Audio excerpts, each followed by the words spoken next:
Hey, everybody. How's it going? Howdy, what's happening? Not much. How's it going in your world? Busy, busy, busy. And it snowed again today. It's supposed to snow again tonight. And then we're going to get a break from the snow. So, I'll be glad to get a break from the snow for a little. The other day, we couldn't get out of the driveway. I've seen some like Facebook reels and TikToks, and it's like just a whitewash. People are filming stuff. I'm like, oh my God, I don't. Yeah. Monday, they plowed everything too soon. And so the driveway filled up. Then the snow plow came through out on the road and blocked it in. And had us completely blocked in. I was like, oh my God. So we finally got out of the house. I think it was today, yesterday, maybe it was Sunday I was off. Whatever day, I think it was yesterday. My days running together. I've been running from, burning the candle at both ends. So I can't even remember, what's going on. So maybe I need to. It's getting cold again. It's not snowing here, but it's getting cold again. So we're I'm over it. This is not Florida weather. So whatever's going on. No, but it's like once every 10 years we get one of those wacky winters down there, Yeah. So. Whatever's happening, I'm done. We're ready now. It's almost March. We've had enough. I hear you. I hear you. Had enough. I hear you. Hey, when you threw the idea at me about cord cutting and energy and things like that again, I know a lot of people are thinking like, didn't we just talk about this? But there's so much more to it. And like when you brought a couple of things up, and I really think this was almost spirit guided. I have done nothing but since we've done this, talk with people about cord cutting. People are getting hold of me, asking me, I need this, I need that. And so I think it's a perfect time because I think there's some misunderstanding about some cord cutting, right. And that's what you were telling me. What do you think? I do. I mean, I think, if you're going to cut cords, you can't just be like, F it, I'm cutting this cord tonight, right? Right. You gotta I guess you could, but it doesn't usually work out when you do that. I think you've got to be prepared mentally. You've got to be ready to let the connection go. Truly, right? And then work on maintaining that disconnect, right? Right. And I think sometimes people think, well, this guy pissed me off, so I'm just going to cut this cord, right? And now, now we're, I don't need this energy anymore. Which is, I mean, I get it, kind of, but it's not kind of how it works either, right? Right. And you've got to deal with the issue at hand, whatever that issue is, in your mind and body, before you can just be like, fuck it, I'm out. I mean, sometimes you can. It depends, right? It depends, but most of the time, in my experience, because there have been cords that I have cut over and over and over again. And I also think people think that cutting cords is just like between two people. Right. And it's not, because I have cut cords I've done rituals to cut cords for like thought processes or whatever's blocking me from doing something, or whatever's blocking me from being able to change the way I see a situation or think about something or feel about something, not necessarily related to any one particular person. Right. Relationships with money, relationships with food, relationships, I mean, and this is just me throwing stuff out, but, there's people who have relationships with gambling or whatever, where, they want to go and they want to cut the cord that drives them to do whatever it is. But if you're not ready to also change how you move in that space, the cord cutting, I think, fails. I think a lot of people, and it's been a while since we talked about empaths and things like that. And a lot of people here have heard me talk about, it's one of my pet peeves. Oh, you have to put up with me because I'm an empath. No, I don't. I don't have to put up with any of your shit. Okay. And if you're an empath, it's up to you to learn to deal with it, control it, how to turn it on and off, things like that. It's not just but I think a lot of people are using the words, oh, I'm an empath, and have learned to blame something else for them just being miserable. Okay. And having an excuse to act on it around other people. And I feel like cord cutting is kind of getting the same as spirituality grows, as people are reaching out more in the metaphysical, things like that. I think it's getting a bad rap, okay? Or people are looking at it kind of like what I tell people about love readings as a cheat code, a shortcut. Oh, I'll just cut this cord and that'll take care of it. And it's not that easy. And I think a lot of people are starting to try to cut cords that don't actually exist. You know what I mean? And then they wonder why 2 weeks, 3 weeks, or a day or two later, well, this must be residual. Oh, we got to do it again. You know? Right. If you're cutting the same cord repeatedly, you need to be looking more at yourself. Right. The work that maybe you're making the cord. Okay. Yeah. As a mental, kind of like we all know the defense, deflecting and blaming somebody else and whatnot. Well, sure. It's so easy to be a victim, right? I mean, it's one of the hardest things to do is to own your own crap. So it's more easy for me to say, well, so I may be this way because my parents were assholes, but you're gonna live like this forever. What are you gonna do about it, right? I mean, you had no control at the time of the situation. You have control now. So, I mean, and again, just examples, but these things may be, or you may be reacting to traumas that you've experienced over your lifetime. And Rob, your behavior may be causing my reaction because it feels just like it did when that trauma happened, right? So, yep. You know what I mean? So you're not at fault. Whatever my experience was beforehand to cause me to see things maybe that way is more likely the culprit. Unless, and I always have to caveat this because, there's always that one person out there. Right. Unless you are really specifically being abused and currently victimized. Then none of this falls into that category, guys. You know what I'm saying? So, but I want to put the caveat out there because there's always that one person who's like, well, if he's beating the shit out of me, it's my fault. If you're in an abusive relationship, again, a cord cutting is not going to solve that problem. Mm-hmm. Okay. So again, we're looking to, well, I wish I could cut my attachment to this person. Sometimes what we don't realize is that's just fear of stepping out into the unknown, of going, I'm going to change my life and I'm willing to make a break. Okay. Right. Even if I have to step down before I step up, but this is not worth what I live. I worked with that with narcotics and things mm-hmm. like that, triggers. We all have triggers, things that trigger us.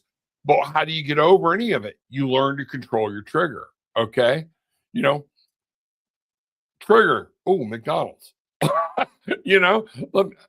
they used to have, and I used to have the best chocolate shakes on the planet. Okay. Now they've gotten all fancy schmancy and they suck.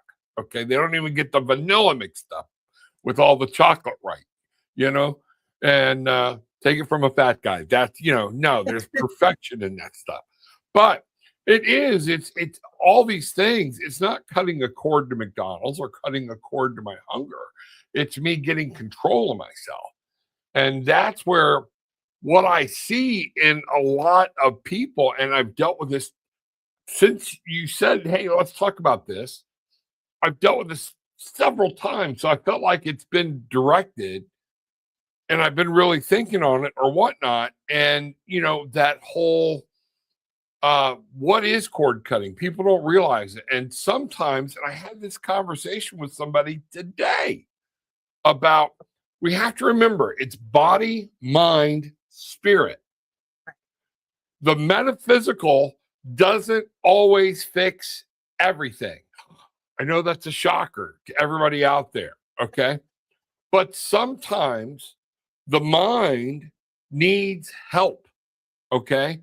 It needs a professional or even at least somebody to say, let's take a look at this from a different aspect, okay? Right. That's what I love about what I do when I do therapy and things like that for people is I like to combine it all, okay? But one of the things that I when I started meditating, I used to think to myself all the time, well, it's great. I'm finding all the, like, I'm understanding things, but what am I supposed to do with it? Right? I don't know what to do with it. So I get that over my lifetime, I've had this same experience over and over again, however many times, in the same exact way, right? Groundhog Day. So I understand that. And I get that the common denominator in the situation is me, right?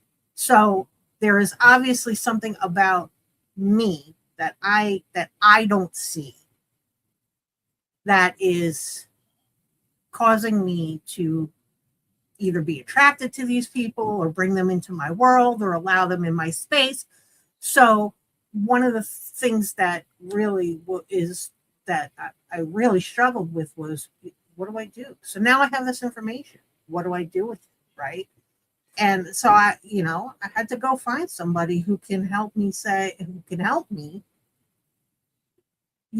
figure out, look, I've got all this information, but I don't know how to do it. I don't know what to do with it. Because if I compartmentalize it, it goes back into the same file draws it came out of, right? Right. So how do I purge the file system? You know what I mean? For lack of a better term. And I think that people think that cord cutting is purging the file system. And sometimes it is, but sometimes it's just like clearing a path to the file room. Yeah. Yeah, and remembering to open the door. And that to me is the first path of taking a look at, okay, when I get to where do I go? What do I do? Or this is constantly, I keep returning to the same behavior. Okay. Keyword there, all right. And that willingness to say, okay, what can I do to change this? That's the first step. Now, like you said, where a lot of people are, where do I go, with that? So energetic cleansing, asking for protection, the meditation, things like that, clearing our own energy, using your crystals, different things like that. It's not just cutting a cord, but getting down into it.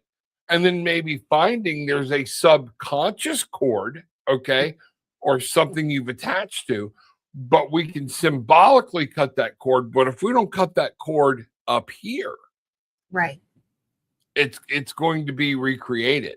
Exactly. I don't understand if I can see the pattern, right, but I don't understand what's driving the pattern. Right. And I don't mean, I mean, I understand that other people's behaviors can help drive a pattern thinking, right? Sure. I get it. But but I think the thought, if I can't see what is driving the pattern, if I can't see past, well, you're a jerk, so I'm behaving this way, then what, sometimes it's as easy as that. But when we get deep into it, right? Right. It's you find it. I think when you find yourself in the same situations over and over and over again, you find yourself in the same relationship time and time again, different people, same dynamic over and over again. You find yourself in the same situation with your money, right? Right. Over and over and over again. So what is it that's driving you to make that left turn at Albuquerque? Right. Lack of a better, you know what I mean? And here's one of the things, and the more and more now y'all are going to see me where I go to somebody I really kind of admire. Okay. And I don't say this often. Keanu Reeves. Okay. If you listen to him and watch him and see what happened, he's never in the news about being a jerk, being a jackass, or anything. He's always calm, he's always cool, he's always collected. And no matter what anybody says, he just doesn't seem to be shakeable. And I saw a quote from him the other day, and I just brought it up. And I'm at the stage of my life where I keep myself out of unnecessary arguments. So even if you tell me 1 + 1 = 5, you're absolutely correct. Enjoy. I'm not there yet, because no, you fucking idiot. 1 + 1 is 2, and there's all this empirical data. But that's called that control. And this is where it's hard to get into that space of self-control and the energy that surrounds it. And by no means do I want to downgrade cord cutting, okay, at all, because several of us remember a time, you and 1 or 2 other people in the audience remember when I was physically attacked. Right. Okay. We believe that with everybody. I mean, I had people calling me, we think you're, I'm like, whoa, okay. And we had to do cord cuttings and things like that. So that is possible that somebody can be putting energy out towards you. That's the reason I always tell people, when you're doing a return to sender, don't double up on it, because now you're creating cords, right. Things like that. So it's a time and a place, and it's knowing, but it's understanding. Remember, everything in the metaphysical is about us taking ownership and what can we do and how we look in spirit and moving through time, energy, and space, So, but that's one of the things. So, what do you think energetic cords are? I think that they're just exactly that. And Cynthia, I think Rob and I both agree with you about seeking counseling. If you find yourself constantly repeating, yeah, definitely. Yep. I think cords are created through any kind of interactions. I think when you go into 7-Eleven and you buy your Slurpee and you have a conversation with the guy behind the counter, you've created a cord, right? I think, though, that, and so you have like sort of these superficial surface cords that you create as you go through your day to day, talking on the phone to this person or going into the bank or in the grocery. And then you have those cords with those people who you have maybe a little bit of a deeper interaction with, coworkers, associates, and then maybe the guy next door, your neighbor. They're not really maybe your friends, but you interact with them daily. And then you've got those deep personal.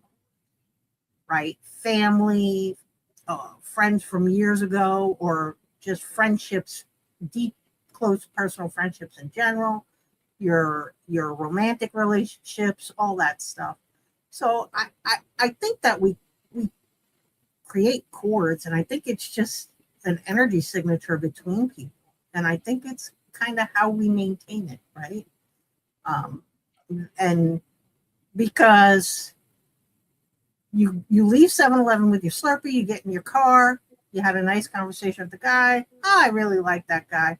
You don't think about that guy again until you go back in to get another Slurpee and he's behind the counter. Now, if you go back in to get another Slurpee and there's somebody else behind the counter, how often do you say to yourself, oh, I wonder where that guy is today?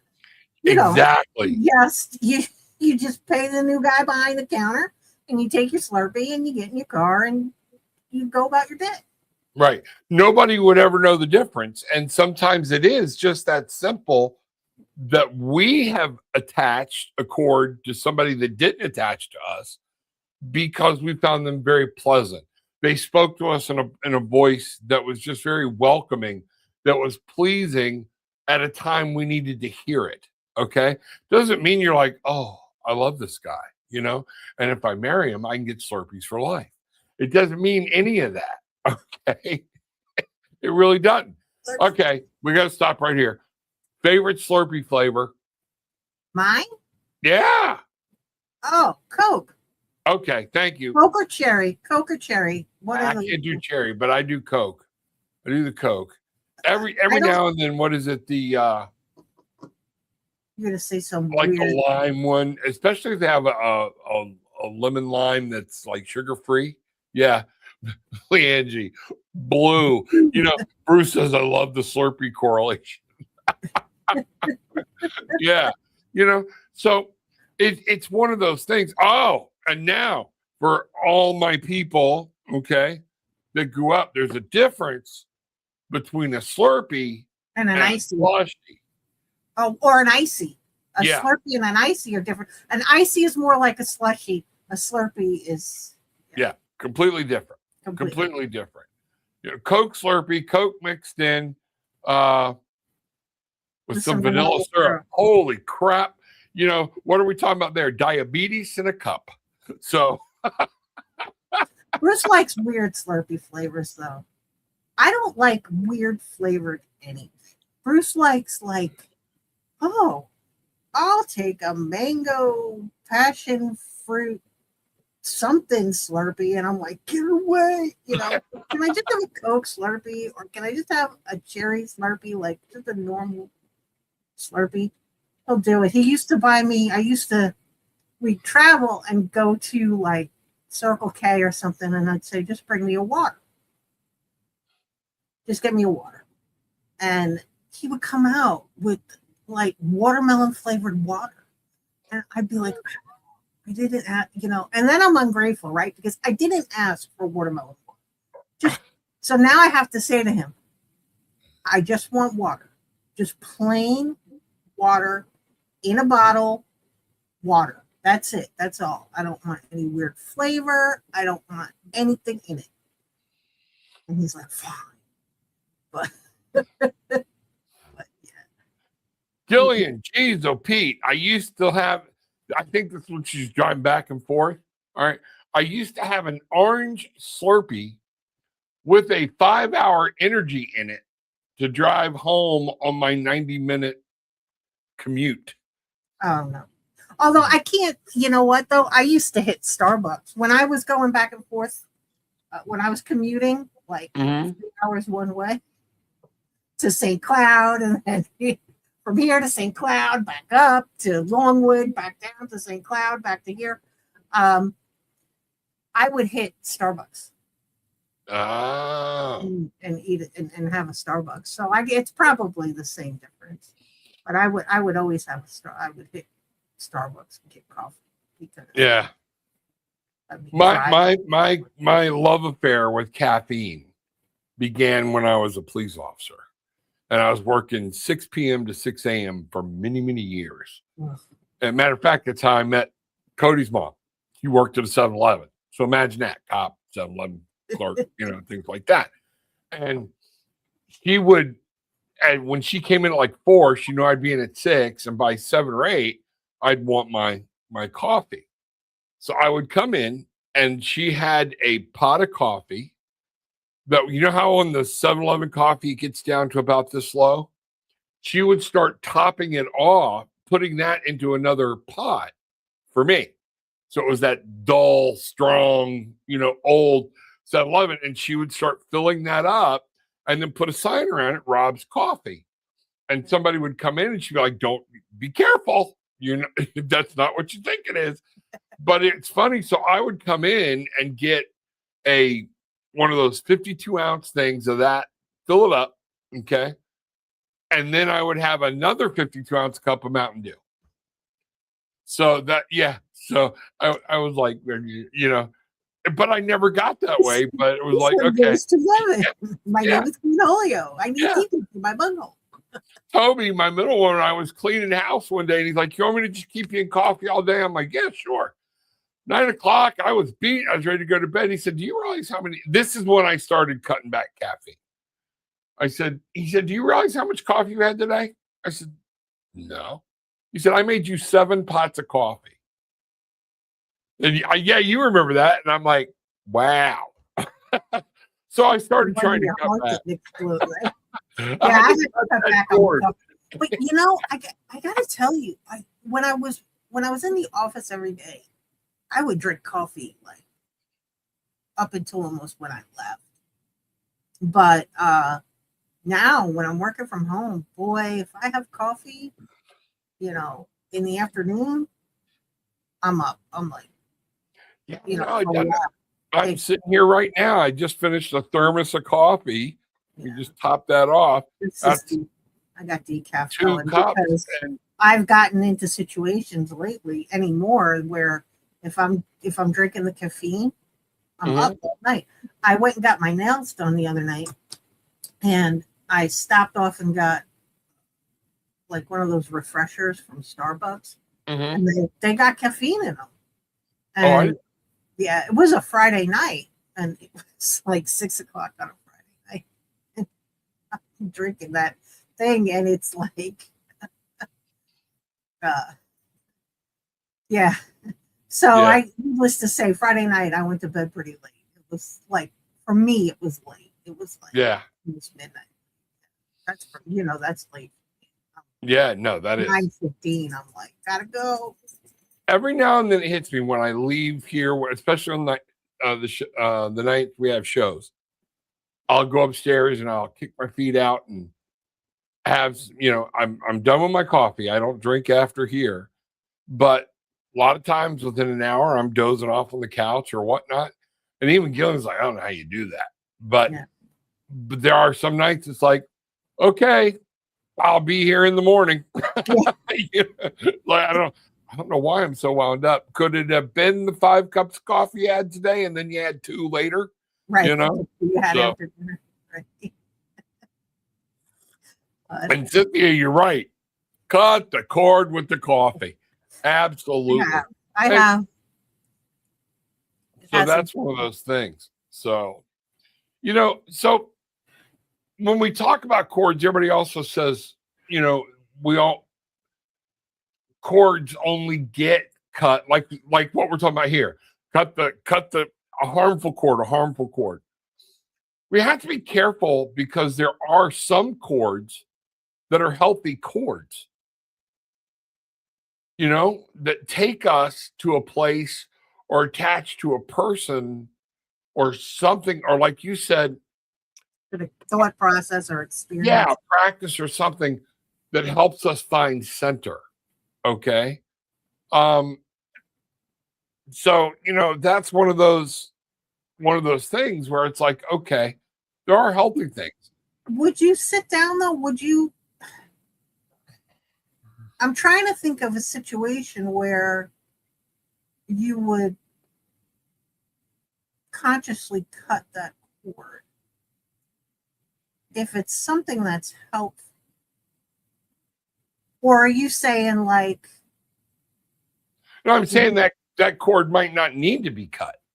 That it's cutting a cord from coffee, okay? Cutting a cord from coffee to going, all right, I'm going to actually become attached to water and hydrate using water, okay? Where I'm actually feeling like, oh, I didn't have enough water today. I need my water. Where we become attached to different things, but that are good for us, that are healthy for us, things like that. At some times, there's such a thing, believe it or not, in a lot of cases where people can drink too much water. Oh yeah, what is that called? Hydro something? Yeah. You kill yourself. Yeah, I used to know that. Water drug, yeah. And even Gillian got a little sick here a while back, and they had to tell her, you have to be careful about how much water you're drinking. Okay. Right. So was that an attachment? Sure. But at some point, we're telling everybody to hydrate. All right. I'll give you a good one on the hydration thing. All right. I see all these kids drinking Gatorade. Oh no, All that's terrible. Yeah. They shouldn't be. I tell the kids all the time. The only time you should be drinking that is like if you're sick or if you're feeling really like dehydrated. That shouldn't be your go-to drink. It's got all kinds of chemicals and electrolytes and stuff in it that. Well, and that's what it was designed for. The University of Florida designed Gatorade, that's why it's called Gatorade, and for their football team and their sports teams to replenish in that Florida heat and things like that when they're out in the practice. Their biology lab actually came up with this drink, okay, to help them get, rehydrated very fast and replace electrolytes. So if you're not dehydrated and now you're drinking something, Yeah, it's not good. You gotta be careful. Yeah. It's true. So. It's true because, and I think that's the whole too much of a good thing anyway, right? I mean, there's always that the cliche, like everything in moderation, right? So, yep. I mean, the temperance card, just everything in moderation.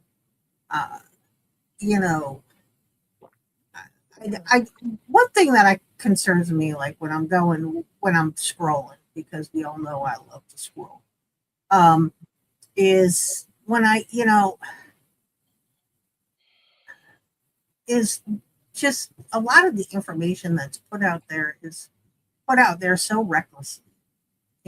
There's no, and I look at some of this stuff and I'm like, that's, and cord cutting is one of them. I'll scroll through TikTok or Facebook Reels or Instagram, and there will be 600 reels of a candle and the cord wrapped around it. And I did cord cutting for a client today, and I did this cord cutting for a client today, and they'll record it and they'll be like, oh, well, look, this guy didn't want to let go or whatever.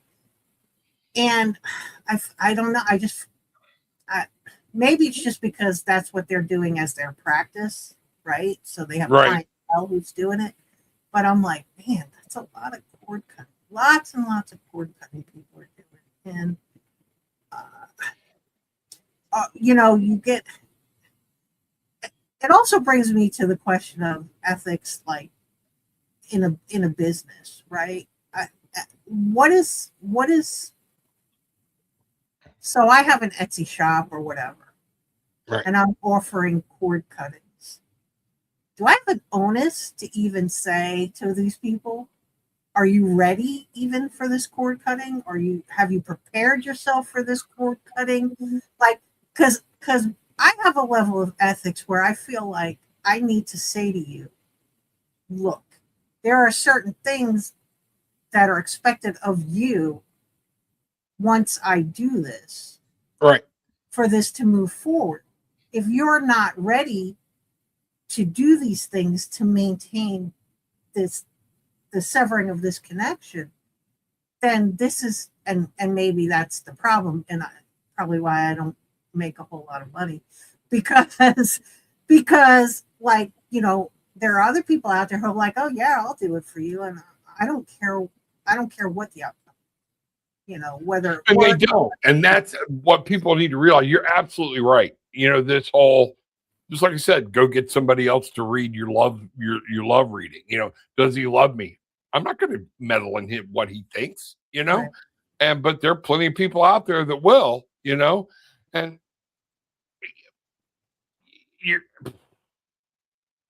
cord cutting serves a purpose, and you're hitting right on where I'm very touchy, okay, with other people. Because there are times cord cutting alone doesn't do it. Right. We need the cord cutting, but unprocessed and I hate the word closure. I don't believe in closure. I believe in coping. Okay. But it's become a very popular word. Unprocessed grief. Okay. We can cut that cord, but I don't know if I want to cut a cord from my mom. All right. But I don't want to live my life in sorrow state of grief because she's gone. Okay. So do I want to cut that cord? Yes, but then I've got to learn to healthfully process grief. And that's my question, right? So do we have mainly Mystics is here. Hey, mainly Mystics, I'm curious. Hey guys, what's happening? You have a business, right? Where that, your tarot business, and I don't know if you do cord cuttings and stuff for people, but do you feel like you have, if you're selling, let's just say, on your website, cord cuttings for any given situation, whether it's relationships or to specific behaviors, whatever, do you feel like you have an onus to say to the person who's purchasing this from you, this is only going to work if you do work specifically on your end? I've had people ask me to do cord cuttings that I wouldn't do. Right. Okay, because I'm like, that's not the issue. All right. And like I said, that's why I love taking the metaphysical and mental health and science and things like that and blending them together. Right. Because just thinking somebody missed, I've got a cord cutting ceremonial knife. You've seen me use it. All right. People use scissors. Other people just visually see it done. And it is one of those things where it is, and again, remember, I guess some of this gets back to Gillian doesn't do it either because we've been in too much medical part of the world. Okay. Mm-hmm. Where there's an ethic involved that I feel like when somebody comes to me and says, I need a cord cutting, it's on me to stop and say, let's slow down. Okay. Why do you need a cord cutting? Let's find out. I'll go to the cards. We'll talk to spirit, find out why do you feel a cord cutting? And then it's on me to tell them, A, I'll be glad to do this for you, but you also need to be doing B, right. C, and D. Okay. Right. Or honestly, this is trauma. Okay. That you have not processed. All right. And you're 50 years old and you're still blaming dad. Right. But he died when you were 10. Whoa, we got some stuff that needs to be processed here. That's just not cutting a cord. Okay. We got to figure out the triggers. We got to figure out what's going on and how do we change that within us, And I think that circles back to the beginning of where we were saying, what are you really ready to let that cord go? Do you really have, when you're doing that is, so we overthink, I think sometimes, Rob. And I'm just curious if we're overthinking this, or if it's really just that. Well, I've thought about that. And honestly, I'm like, if I'm over, because I've had clients on both the tarot side, okay, that are coming to me about things. and I do therapy and I use tarot. Okay. And then I've had straight up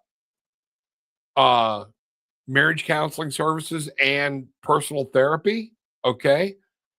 Where I have literally told them, I can't help you. It's not, I cannot keep taking your money.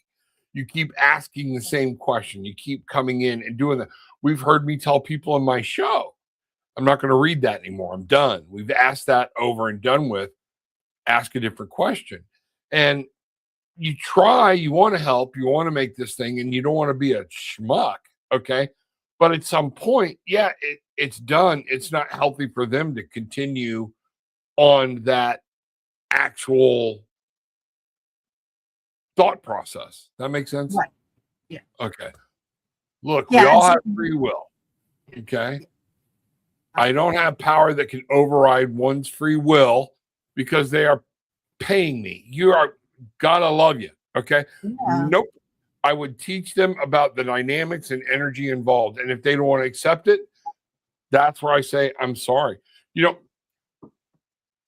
People used to laugh when they come in, and I was actually in a psychologist's office, and I was the therapist there, and they would come in for marriage counseling, and I'd look right at them in my very first meeting and say, it's not on me to save your marriage. And they'd be like, what? I'm not your miracle worker. What it's on me is to make sure you're happy and you're happy. If y'all can be happy together, let's figure that out. Right. I But can provide ultimately- you with tools to work towards that goal. And there were a couple of these couples where I actually helped them through a divorce and remain friends. Okay. And got thank you letters, everything else, got testimonials, the whole thing, because it's a whole different, your life is on you. And like what Jill just said, free will. You got to do it. And there's no, hoogity boogity or anything I can do. If you're not going to change or do this, then, go ahead. So. Yeah. Well, Cynthia says she doesn't do anything for anybody who's not in her circle. And I can understand that too, because Yep. when it comes to stuff like that, I'm very particular about who or what I do. Right. But that's, for me, having worked for the lawyer for so long, I worry so much about, legal ramifications. You know what I mean? That, I'm very, when it comes to that sort of thing, Yeah. I'm very, maybe not, because, I've talked about putting stuff on the website and selling stuff and, making tinctures and everything like that, but I don't know. Right. And it gets back to your question though. My first thing, if I'm running across Etsy or anywhere and I see somebody says cord cutting $50, okay, you're doing it that much where you've got a rate for cord cutting, then I have a lot of questions. Okay. Oh, so if I just call you and say, hey, I need a cord cut between me and my ex, well, what if that cord is our son? Let's talk about what cords are, where they could be, where they're connected. Maybe I've got a cord to her, but not directly to her, and don't realize it's a connection between us with my son. Does that make sense? It does, but I think you can direct it. I don't think it's that erratic. I don't think it's that erratic. I don't think cutting a cord with your ex is going to cut a cord with your children. No, that's not. Yeah, I didn't say that right. That's not what I meant. But at the same point, if it is a connection there and I don't realize what the connection is, and I start playing with that connection, That's why it's important for that everything to be done all together. What's going on? Why do you feel like you need to have a cord cutting with your ex-wife? Nah. Well, guess what? If it's all arguments over your children, you got 18 years, you're going to be dealing with this. Right. So y'all need to figure this out. Do you want to bring her in? We'll talk, we'll sit down, try to come up with some amicable means. But I guess what I'm getting at, it's cord cutting is becoming a shortcut for people.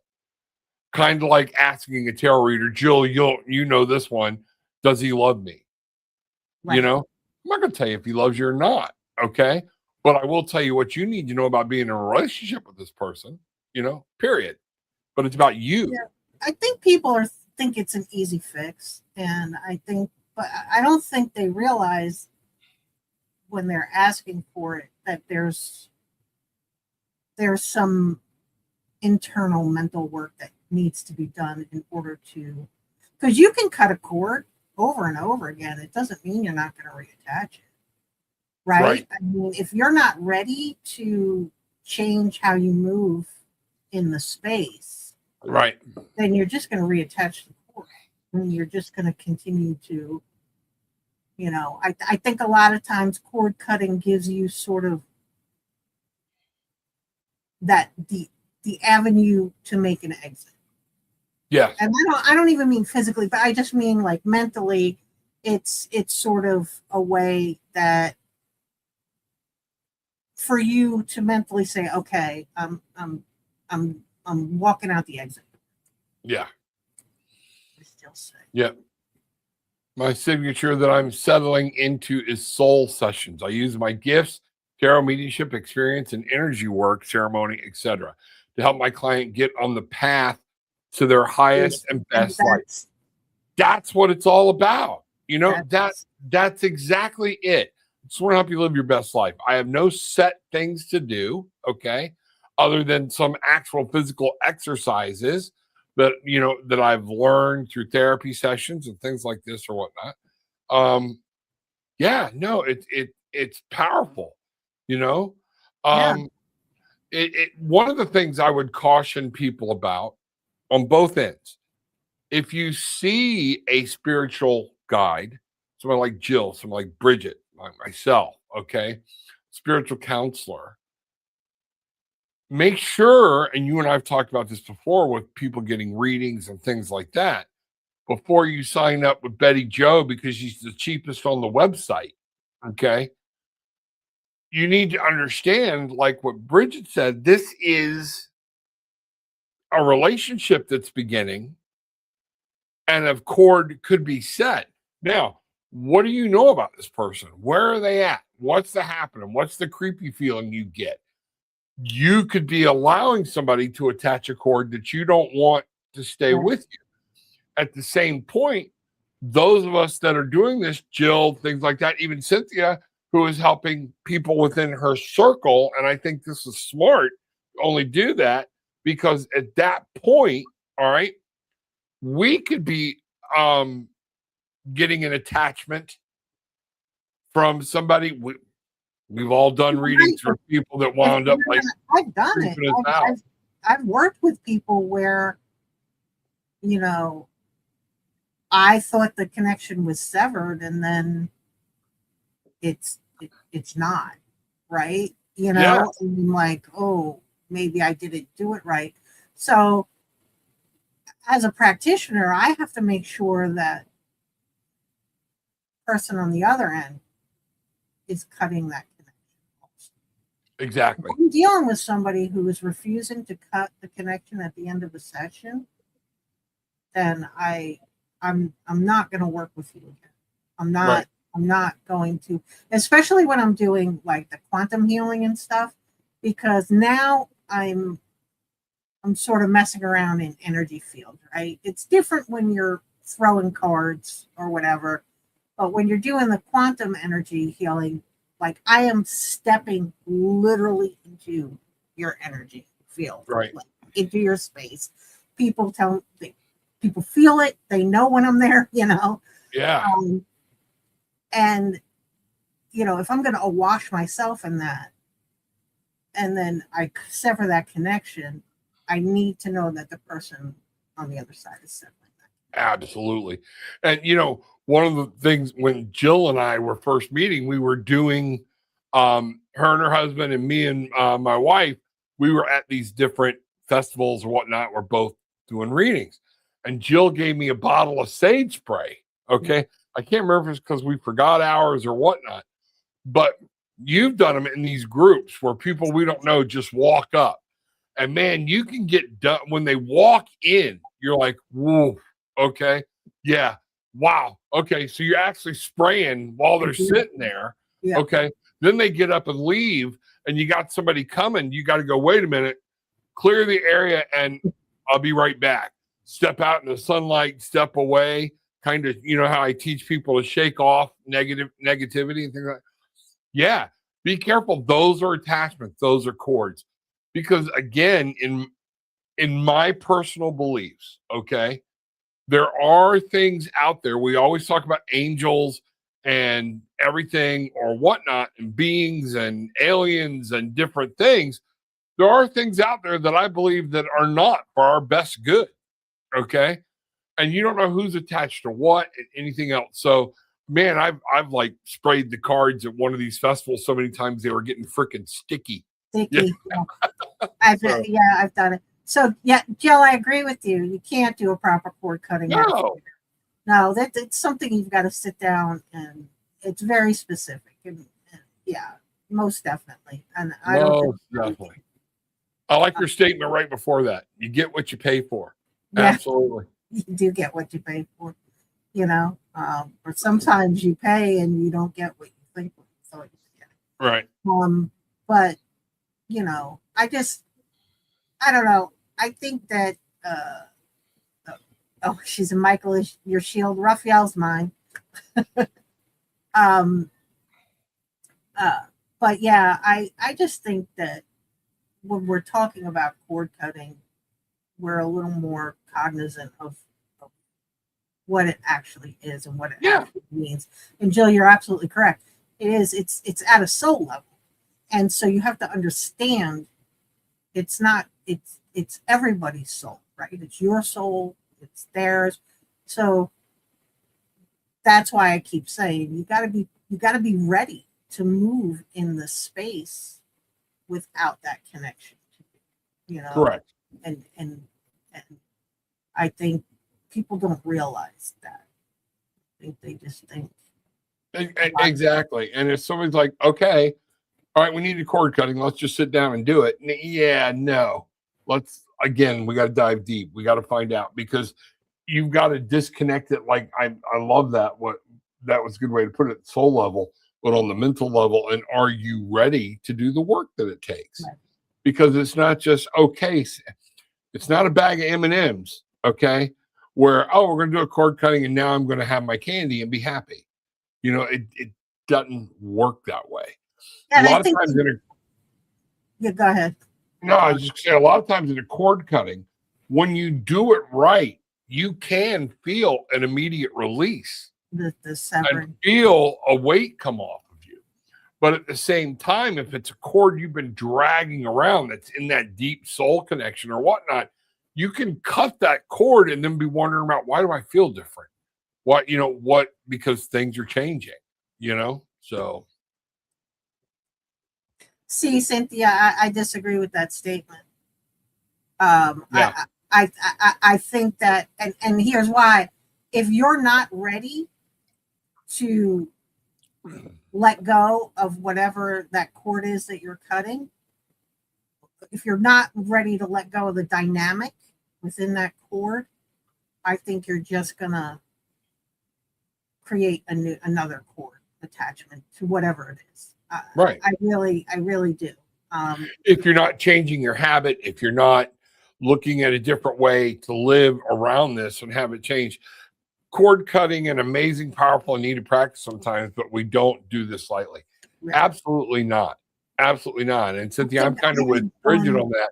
I don't believe just because we do a cord cutting, that cord dies. Okay. I think I've done in all of my, I do a lot of candle work. So but cord cutting specifically, I think I've done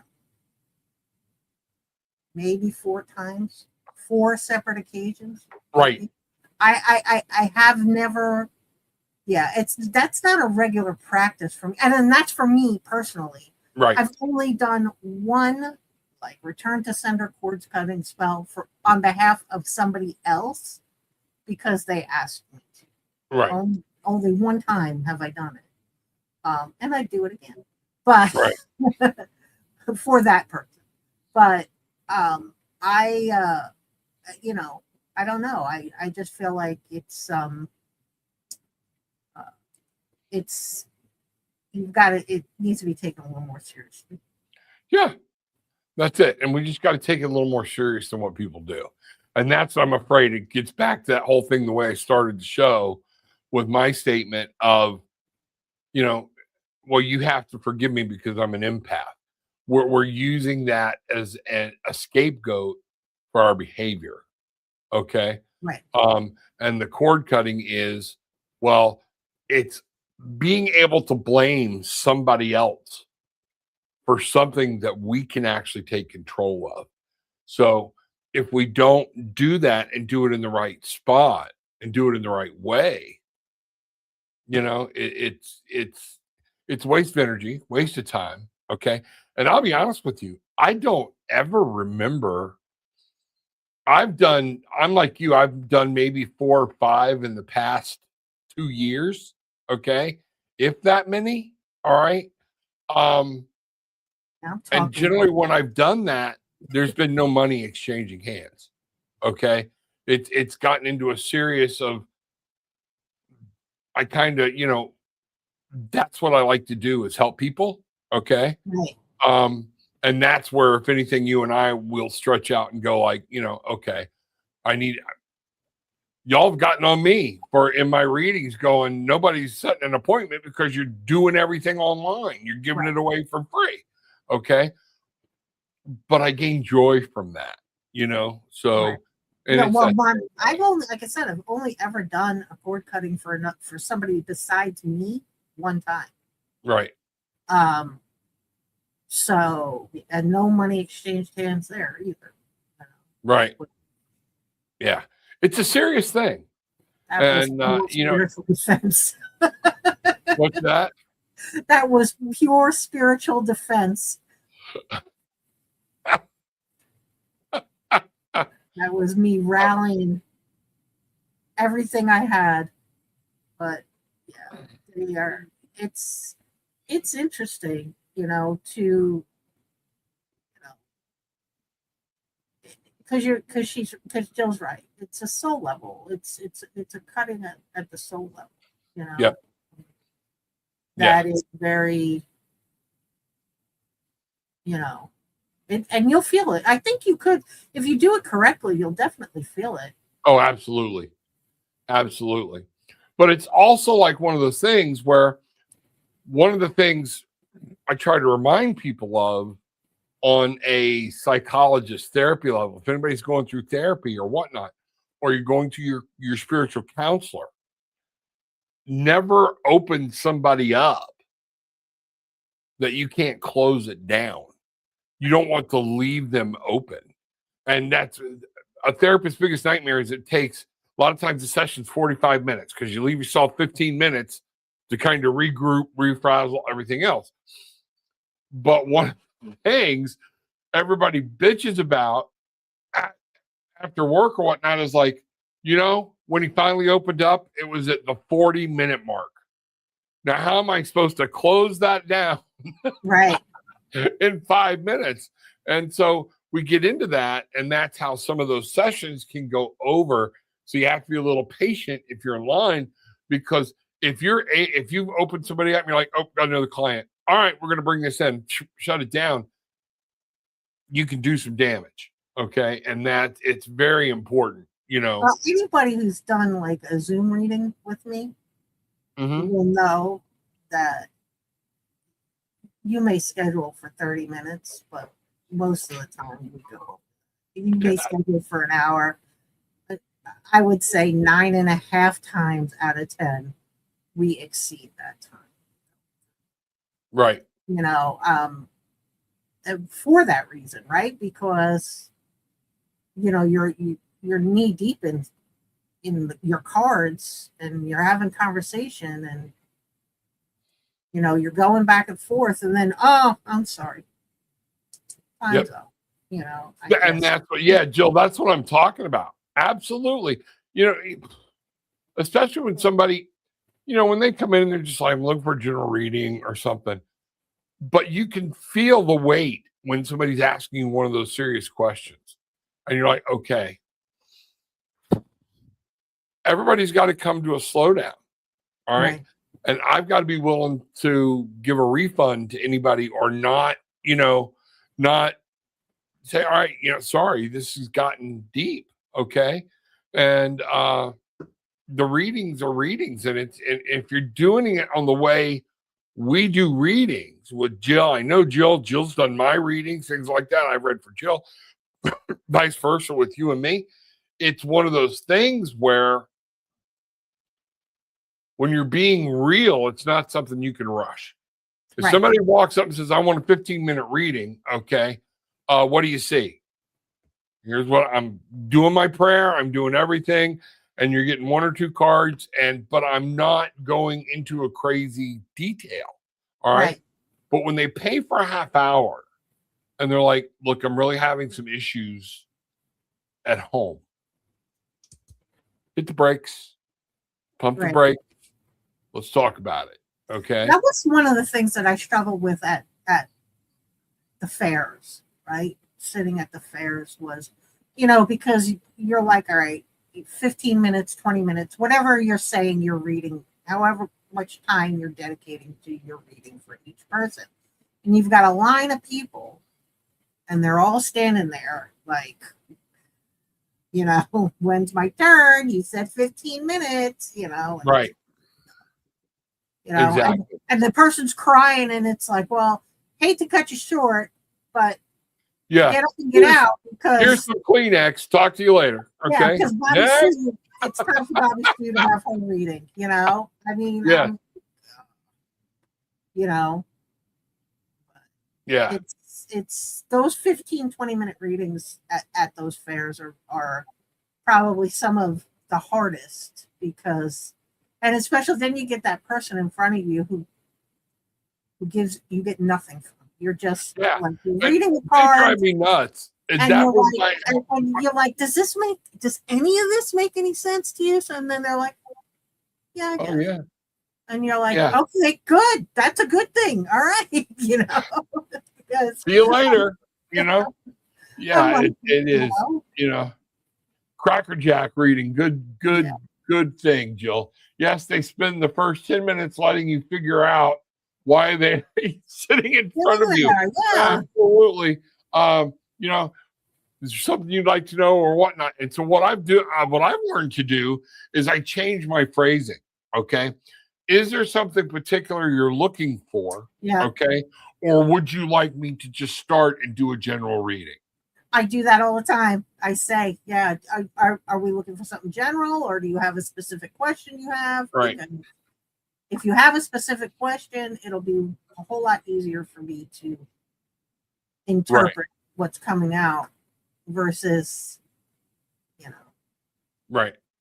Yeah, no, there's nothing weirder than to have just poured your heart and soul and you need a break after 15 minutes because you've done all the energy pull. They're giving you nothing.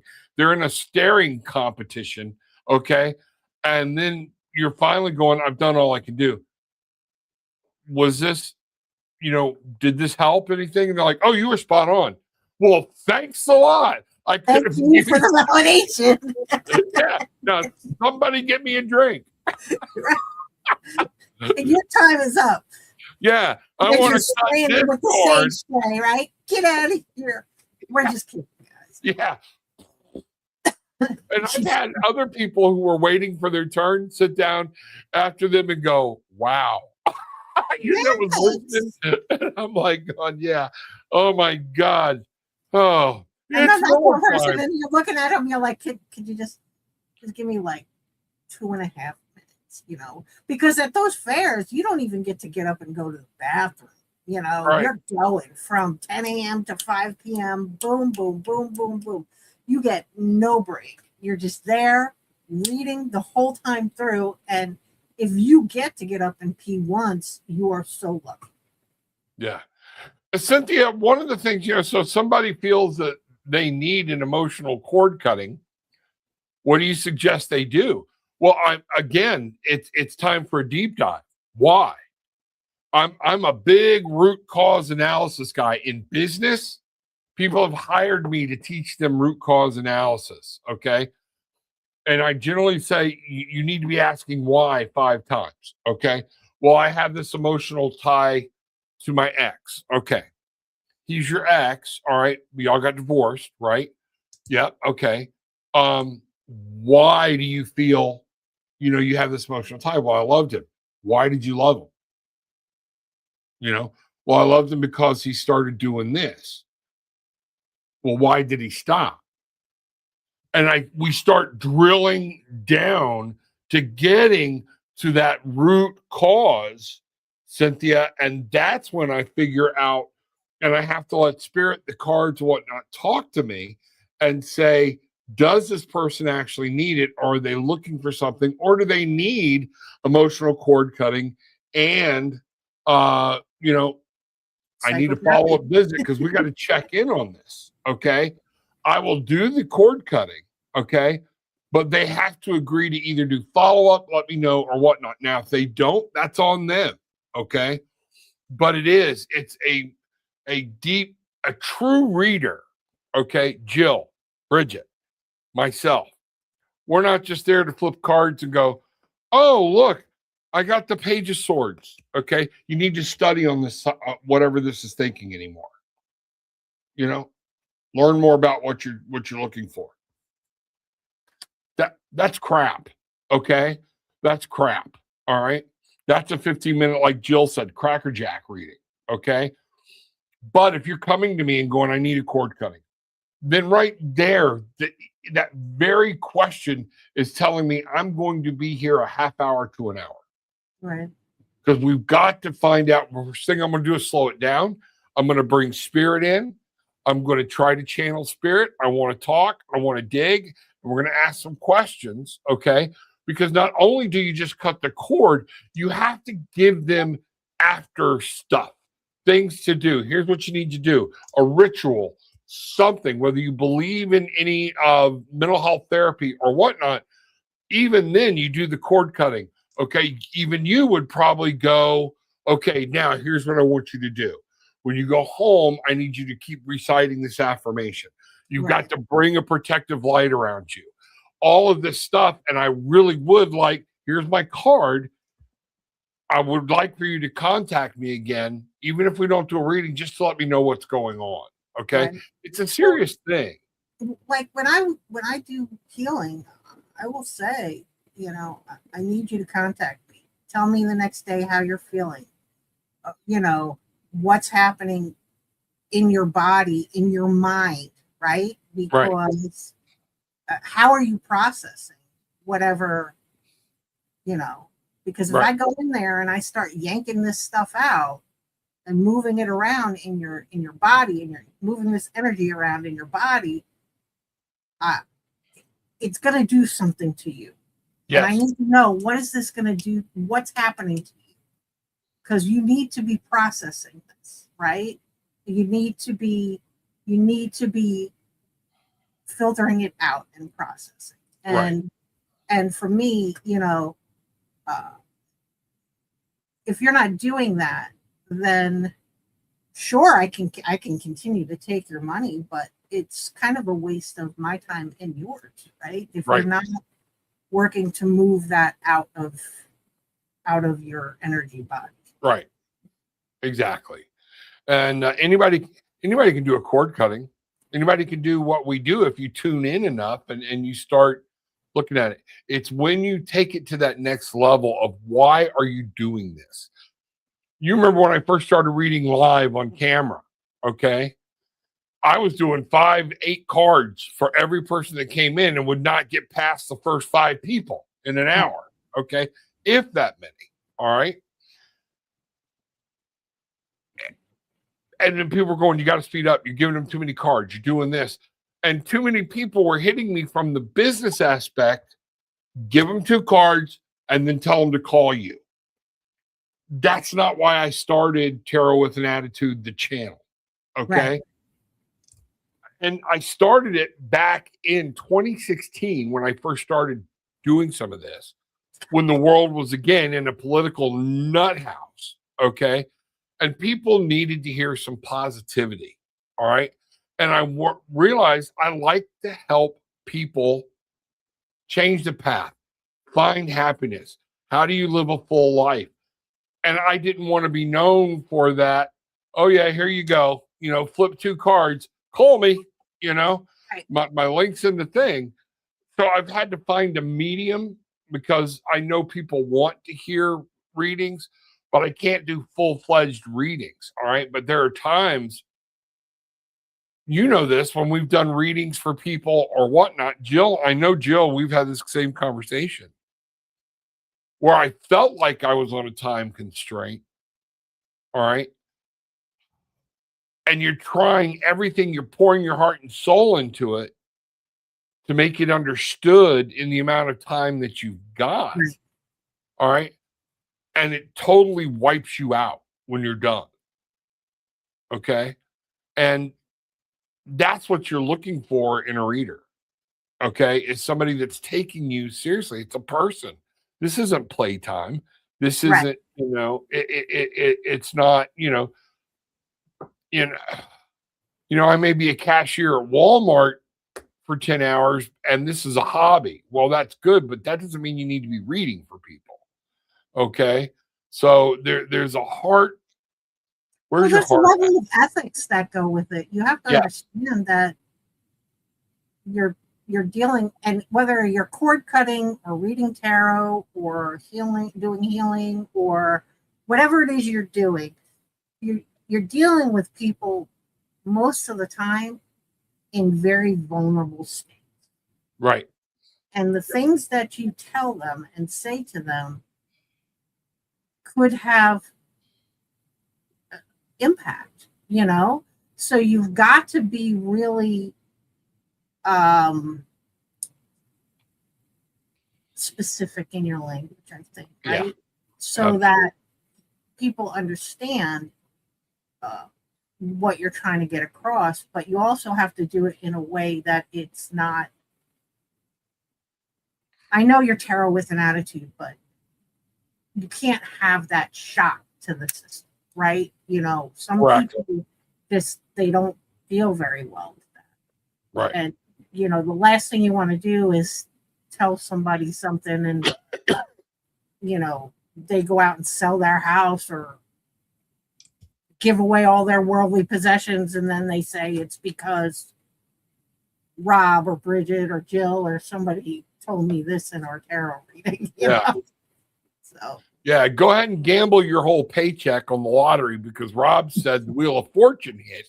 Okay. Right. Exactly. That's the reason. I guess I look at my tarot. I love doing tarot, but I want to do it. I think Jill said it the best. It's not so much to predict the future. Okay. I don't believe in that because everybody's got free will. If the future is predictable, okay. I'd be a millionaire. I'd be a quadrillionaire if I could predict the future. Well, but why try? It doesn't matter. I'm reminded of a saying from the 13th Warrior. The Father wove the skein of your life a long time ago. Go ahead and hide in a hole if you wish, but fear won't change anything. Well, that sounds great, okay? But there is a certain part of that I don't believe. Yes, we have the skein of our life, but in any macrame thing, there's all different paths to the top. And it's where I choose to go left or right at each knot, That free will, right? I mean, that's the free will that Jill was talking about. Yeah. So, and that's what I want. I want people to realize They have the power within themselves. Spirit is here. In my world, spirit is here. They're always with you. We're never alone. Even when we feel alone, they have a power, they have a presence that's there to help, you know? And Jill, thank you. The attitude is authenticity. Yeah. You know, that's it. So and Jill's right. This is a serious privilege. It's what you were saying. Souls are precious and eternal. And if somebody opens themselves up, I don't want to take that lightly, you know, and Right. especially if somebody's going, I need help, Right. you know, And then you're going to go and, I just, and as far as predicting the future goes, I mean, I don't think my readings predict future at all. I think it's just energy. Here's the energy that I'm seeing in around this situation. And if you look at what I post on Facebook every day, it's all about the energy and the energy that the cards are bringing.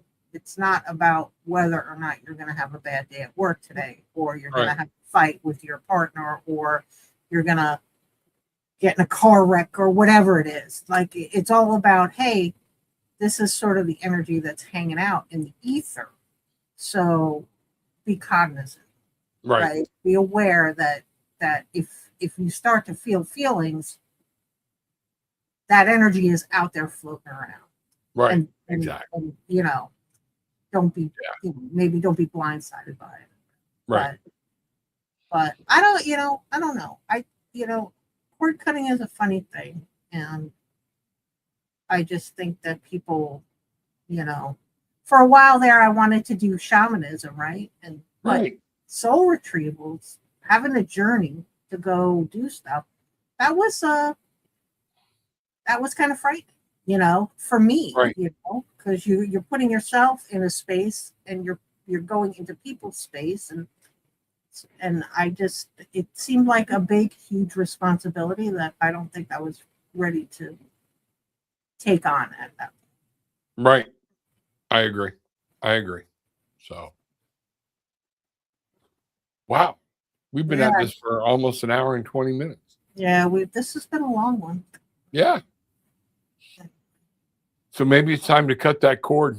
Yeah, let's cut this cord. Oh, they trust you to help them. It's a huge responsibility. Yes, it is.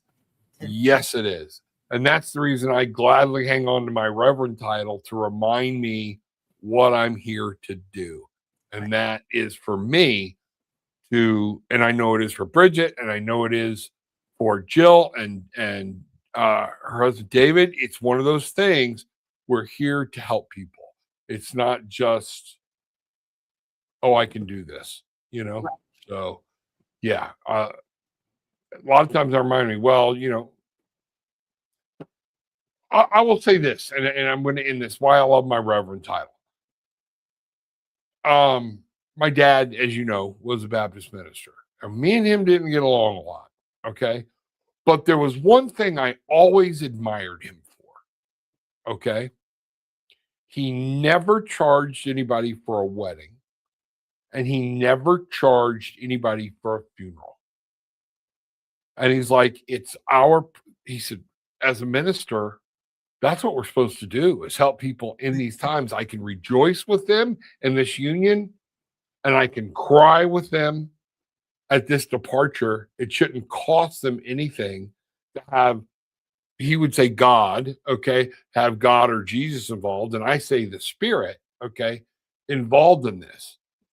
If you're not, if you got to pay for that, okay, then that's not reverend, minister, or whatnot. That's right. Yeah, does that make sense? You're purchasing a service. You're not acting in a faith. I hear you. Yeah, exactly. All right.